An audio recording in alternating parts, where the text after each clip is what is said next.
Hey everybody, Sean from Invest to Live. We are at episode 30 of our Sneak Peek for the Week series, and it's been going great. And thanks to everyone who's been watching, hopefully getting some value from it. We're a little bit late today because of the Halloween night last night, getting in late with the kids. But I wanted to wait for a little bit of news to come out anyways this week, so this is actually really great timing. So as we often do, we're going to jump right into the details and not waste any time today.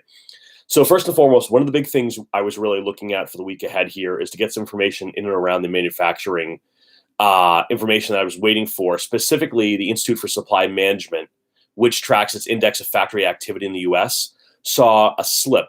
So this is sort of a weird one for me because we're hearing about supply chain issues. We're hearing about needing to get more goods more goods into the hands of end users, retail users, etc. So sort of an interesting piece here because the reality is manufacturing is slipping in the US, and we're hearing really should be the opposite. I also have a recycling truck coming outside my window, so apologies if you can hear that.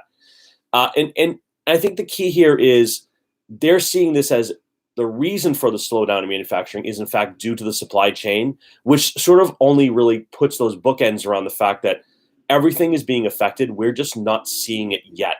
These are very much leading indicators or leading signals as to the problems that are coming. So if you think about it, we're not able to manufacture in the US because we're not able to get the parts we need. I wanted to actually give a real story here of something we're seeing. I know it's anecdotal, but I think anecdotes oftentimes help to start to build a story that we haven't heard yet. One of the schools in the Massachusetts area, I won't say which city, they are having issues getting their heating system working because their boilers, they can't find parts for their boilers, rather. And apparently it is tied directly to an inability to get those parts shipped and get them into the hands of people who can actually fix this. So I know it's a one-off example, but these are the kind of things we're seeing where it's component-based supply chains, it's pieces. It's not just chips. We keep hearing about chips are the big problem. We need to focus more on getting chips from overseas, et cetera, manufacturing our own chips. That's fine. Chips are a big deal. It affects computers, technology, cars, et cetera.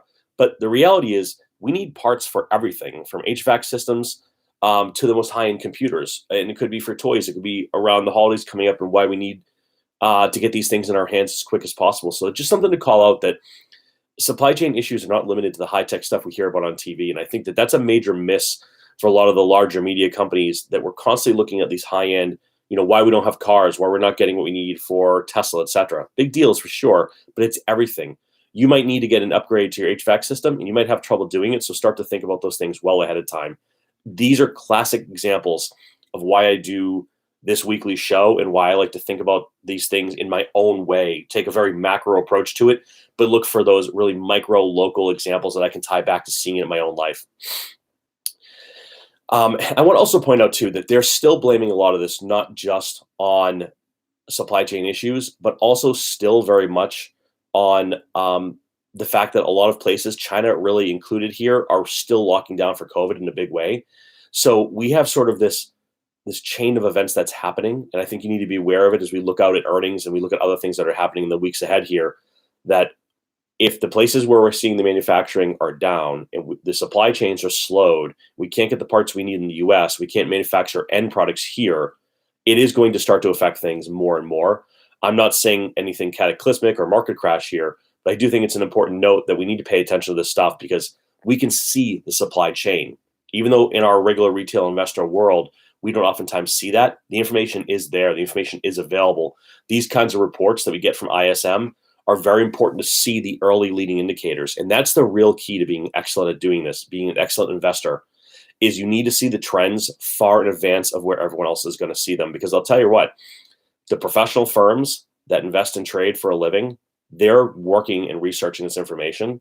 You can too. You may not be able to do it as quick at first, but you can get that information and you can learn to read it and understand it and see what it's going to tell you.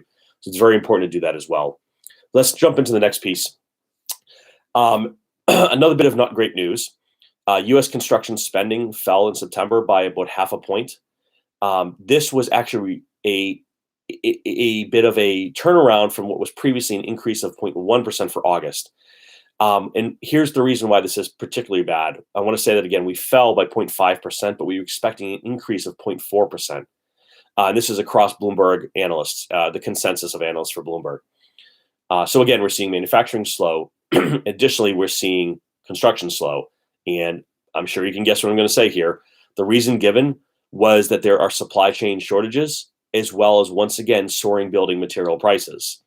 Um, Now I want to drill into this just a tiny bit more. So construction is a very broad term, right? So when we say we were expecting an increase of 0.4, we ended up with a negative 0.5.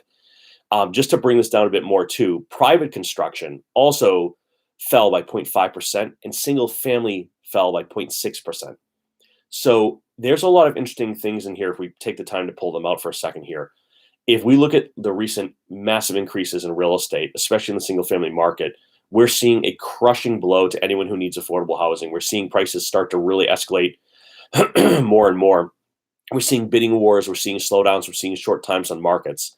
Now, here and there, I felt like we were starting to get back on track. Prices might come down. They're sitting on the market a little bit more, creating a little more pressure on those prices. But I'll tell you what, if construction is down and it's due to supply chain and high prices, and single family spending is down from a construction perspective, I think that these are, again, major things I'm looking at to understand how are prices going to start to come down and be more affordable if people aren't spending on both the building perspective, the additions, the add-ons, the upgrades, etc. So this means people might be buying homes that aren't in great shape, and they're also not doing anything to make them better. So this starts to roll out and create that effect that we're seeing everywhere else as well. So I don't want this to be all bad news here, but manufacturing and construction are often the things that we don't see or pay attention to. Media doesn't like to talk about these things. We don't hear a lot about it on any of the major networks because it's not fun, it's not cool, it's not tech. Let me tell you, manufacturing and construction is the basis of a strong economy, and we're not doing great in those spaces. We need to pay attention to what that means. Doesn't mean next month we won't see a turnaround, but these are the way we build the signals and indicators and trends that we need to be really, really paying attention to. So the other piece I want to speak to just quickly, again, is what we have for earnings coming out this week. As always, we know that there's always going to be something that can cause a big pop in the market or a quick decline. And oftentimes we look at large companies that are going to be reporting. So I just want to call this out that there's really only a handful of things I have my eyes on this week. And in particular, the top one is going to be Square. I did a video previously on Square. I have a Square reader on my desk, funny enough. I am invested in Square myself. I don't have a great feel for what's going to happen here. I know that I'm putting myself in a position to make sure I'm aware of what's likely to happen and how I'm feeling about that. I just think that we've got kind of a weird one this week coming out where we have Square. We'll have names like Lyft, right? Lyft. We have CVS, and we have Clorox. And I'm actually pulling this off of just sort of an amalgamation of areas I like to check for things. So here's why it's interesting. Of course, Clorox is really consumer goods. CVS is health and services. So this is, are people walking into their stores? Are they picking up things at the pharmacies? Are we seeing things being taken off the shelves? Are they seeing an impact from supply chain efforts? With Lyft, I think it's a real great barometer. I do this with Uber as well. I think it's a really great barometer for understanding, are people actually starting to get back out again? Are they taking cars? Are they hiring drivers? Are they avoiding them? What do those numbers look like? Are we getting back to where we were pre-pandemic? I don't have answers to all of that, but those are the kind of answers I want to pull as I'm watching this. So the biggest one, though, again, I want to double down on is Square. I think Square is such an innovative company. They're doing really great things. I'm not suggesting you should or should not be invested in them at all or any of these other pieces. But what's interesting is Square sort of stands alone in a sense of being a lot of different things, right? It's playing in the crypto markets. It's Cash App. It's accepting payments in stores, online, in different formats. I think it's going to be very interesting to see how they're performing, what that's going to tell us about the broader market. Are people spending? Is spending up? Are more businesses opening and putting them on their shelves, or rather on their counters for that matter? So that's one I'm going to be really paying attention to as well.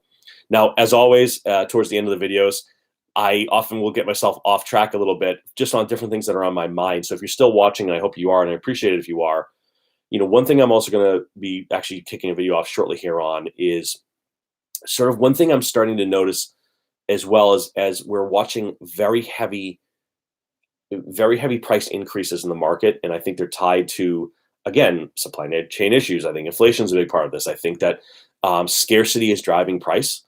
I want to call out, though, that there are considerations that you have to make as you think about this. I heard someone make a comment recently.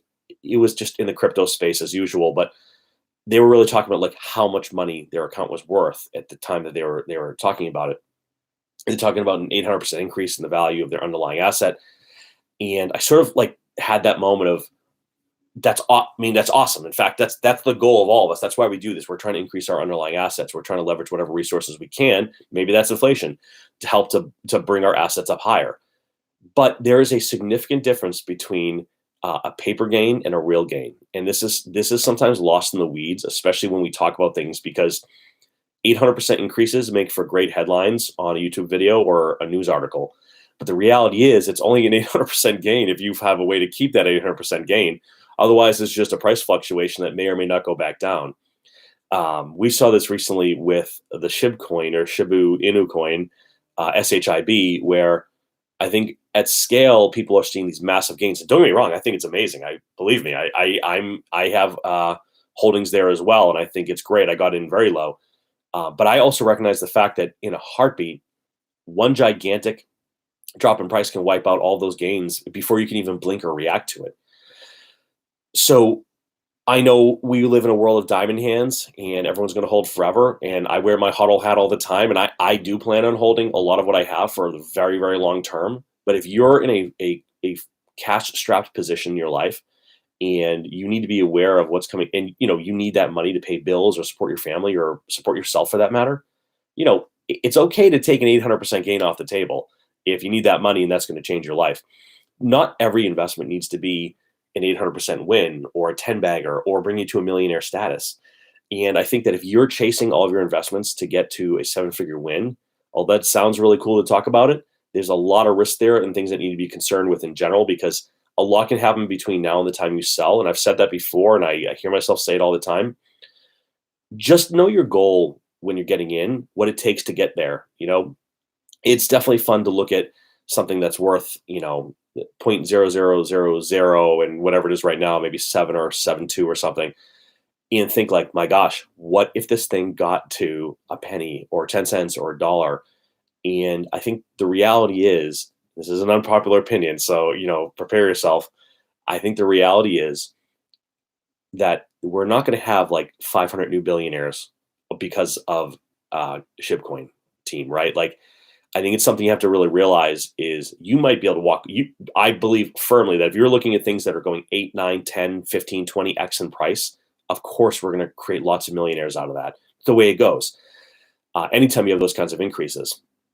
But the reality is, you have to look at the market cap of something like this. I'm using Shib only as an example, and I have no problem with Shib, by the way. It's just, it's a pure speculative gamble play. And you have to know that that's what it is when you're getting into it. But if you're getting into something and you're putting, your rent on the line, your mortgage on the line, food on the line, you're not paying your bills because you're going to put every single dollar into this to try to get to some massive earnings win. Just understand, like, in the blink of an eye, it can go down just as fast. And if something can go up 800%, it can certainly go down 800%. So that's it. I won't belabor the point. I think I say this all the time. And don't get me wrong again. Like, I'd love to see every investment I have go through the roof and stay there forever. But I also think that there is a reason why we have an understanding of market caps and we look at the way money flows in and out of assets and investments.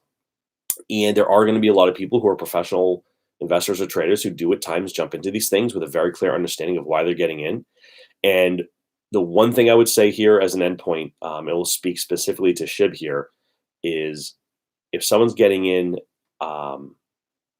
at 0.00007, when are they getting out? What's their plan? And are you the one who's buying what they're selling when you're jumping into the market? And just be aware of that as well. Who is it that you're buying your coins from on that marketplace that now feels like they don't want what they have anymore? That's an effort you should think about all the time when you're doing this. So with that said, I still think it's going to be a great week. We've got a lot of news coming out. We got to pay attention to that news. Don't forget you can make money both ways in the market, up and down. So be aware of how you can do that as we go through. And with that, we're going to call it a video. Thanks so much for watching. Hope you're getting value from it. And as always, like and subscribe if you're still watching. Thanks so much.